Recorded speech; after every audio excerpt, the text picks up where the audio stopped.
संप्रदाय। जिन दिनों कलकत्ते में एक और पंडित शशिधर तर्क चूड़ामणि हिंदू धर्म का और दूसरी ओर पंडित शिवनाथ शास्त्री ब्रह्म धर्म का पक्ष लेकर विवाद कर रहे थे, उस समय परमहंस देव जी के पास बहुत से लोग आए। उनमें से कोई इस पक्षवादी की और कोई उस पक्षवादी की प्रशंसा करने लगा।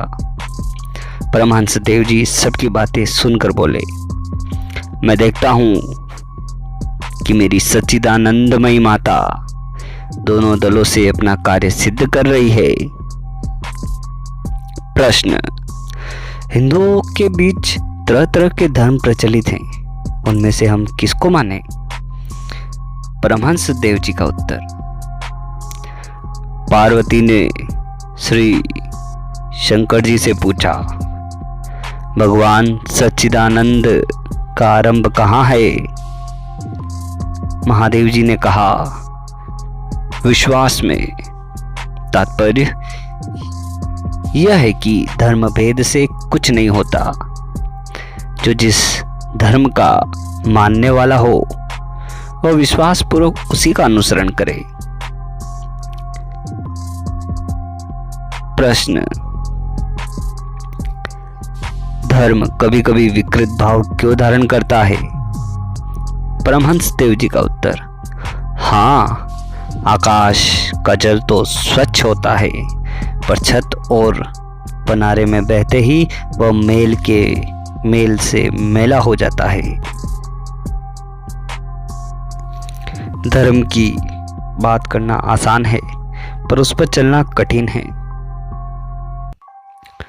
हुक्का, चीलम, तंबाकू, आग, मुंह से बोलना तो सहज है, पर तबले पर इसका बोल बजाकर निकालना जैसा कठिन है, वैसे ही धर्म की बात मुख से कहना सहज है, पर उसे अमल में लाना कठिन है।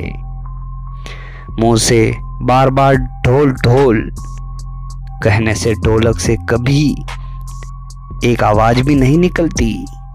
ऐसे ही मुंह से बड़ी बड़ी ज्ञान गाथा कहने भर से परमार्थ शक्ति प्राप्त नहीं होती। एक मनुष्य बच्चे को गोद में लेकर किसी साधु के पास औषधि मांगने गया। उस दिन साधु ने कहा, आज जाओ, कल आना।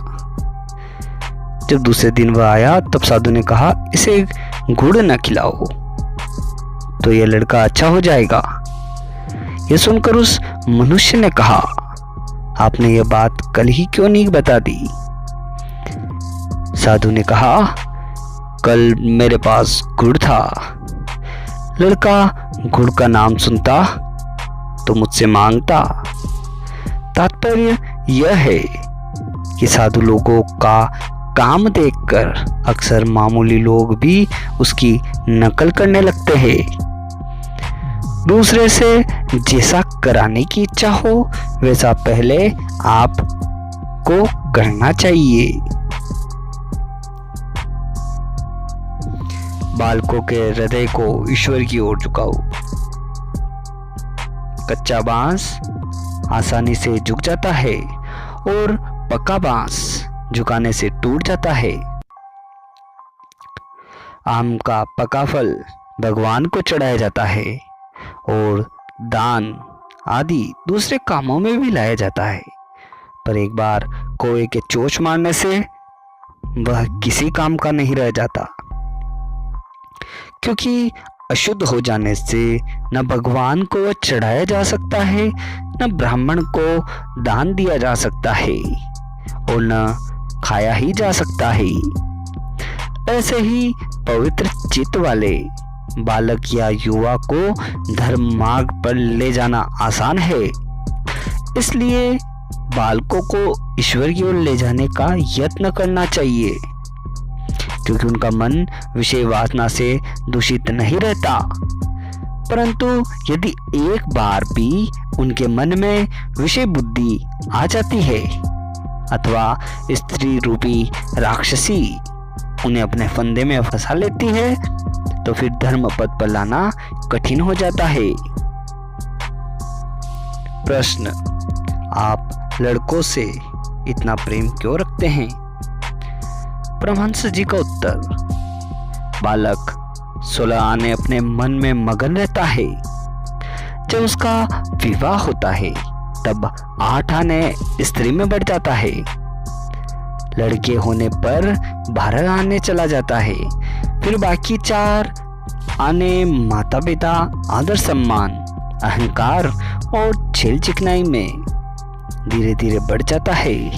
इस कारण मनुष्य का मन बाल्यावस्था से यदि ईश्वर की ओर लगता है तो वह ईश्वर को पा सकता है।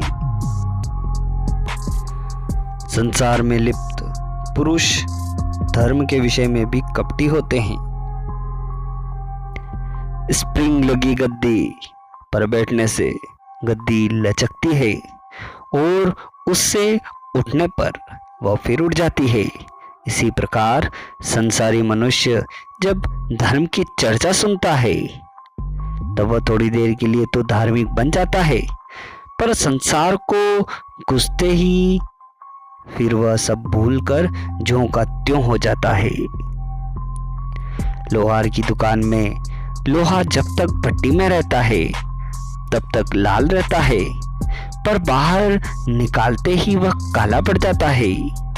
ऐसे ही संसारी मनुष्य धर्म मंदिर में अर्थात धार्मिक के संग में जब रहता है तब वह धार्मिक बन सकता है, पर वहां से दूर होते ही वह धर्म भाव भूल जाता है। जैसे कबूतर के बच्चे के गले में हाथ लगाने से जान पड़ता है कि गले में दाना है, वैसे ही दुनियावी लोगों से बात करने से जान पड़ता है कि इसके मन में विषय वासना भरी हुई है। विषय ही उसे अच्छा लगता है और धर्म अच्छा नहीं लगता। बुरे कर्म करने वाले का हृदय, दुष्टों का मन कुत्ते की दुम की तरह है, चाहे कुछ भी करो कुत्ते की दुम टेढ़ी की टेढ़ी बनी रहती है। वैसे ही दुष्टों का मन कदापि सीधा नहीं होता। जब मन बुरी वासना में लगा रहता है तब वह मानो कसाई टोले में निवास करता है। दूसरों के मेले कपड़े अपने घर में इकट्ठे करके धोबी मानो वस्त्रपति बन जाता है, परंतु कपड़े साफ करने के बाद ही उसका घर कपड़ों से खाली हो जाता है। यही दृष्टांत देकर परमहंस जी उपदेश दिया करते थे कि धोबी की तरह मालिक नहीं बनना चाहिए। धन और जन में लिपटे हुए लोगों का मन कच्ची मिट्टी से मूर्ति बन सकती है और पक्की मिट्टी से नहीं बन सकती। ऐसे ही जिसका मन भोग विलास में पड़ गया हो वह भगवत जन आदि में मन नहीं लगा सकता। चाहे कितना ही घिसो भी कि दिया सलाई न जलेगी, हाँ उसमें से धुआं भर उठेगा, परंतु सूखी दीर सलाई घिसते ही जल उठती है। भक्त लोग सूखी दिया सलाई के समान ही है, क्योंकि भगवत चर्चा होते ही उसके नेत्रों में प्रेमावक्षु भर आते हैं। परंतु कामिनी कनक में फंसे हुए मनुष्यों का मन हजारों हरि चर्चा से भी भजन के लिए उद्यत नहीं होता।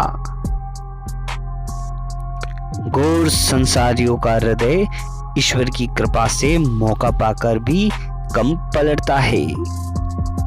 प्रश्न, ईश्वर में मन एकाग्र क्यों नहीं लगा रहता? परमहंस देव जी का उत्तर, देखो विष्ठा पर बैठने वाली मक्खी कभी कभी हलवाई की दुकान में मिठाई पर बैठती है। उसी समय यदि कोई महत रानी विष्ठा की टोकनी लिए उधर से जाती है तो मक्खी मिठाई छोड़कर उस पर जा बैठती है, परंतु शहद की मक्खी मधुपान में मस्त रहती है। विषयी मनुष्यों का मन गुबरेले कीड़े के समान है। गुबरेला गोबर ही में रहता है और कहीं से अच्छा नहीं लगता उसको। उसे यदि कमल में रख दो तो वह छटपटाकर मर जाता है। उसी प्रकार विषयी मनुष्यों की भी दशा है।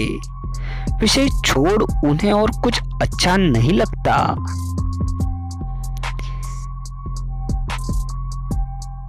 संसारियों से धर्म प्रचार। सब गिदड़ों की बोल एक ही प्रकार की होती है। ऐसा ही दुनियावी ज्ञानियों का धर्म प्रचार और धर्मोपदेश वस्तुतः एक ही है।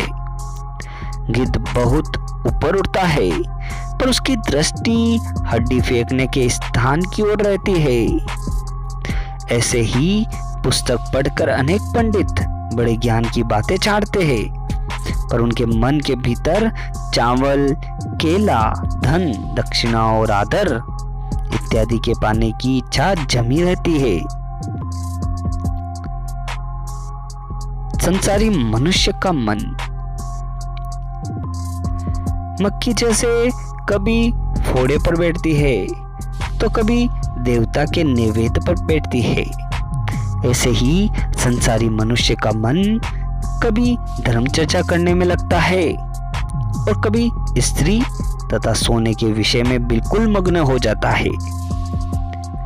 हजारों ठोकरे खाने पर भी संसार में लिपटे हुए लोग कनक कामनी की इच्छा से मन को खींचकर ईश्वर की ओर नहीं लगा सकते।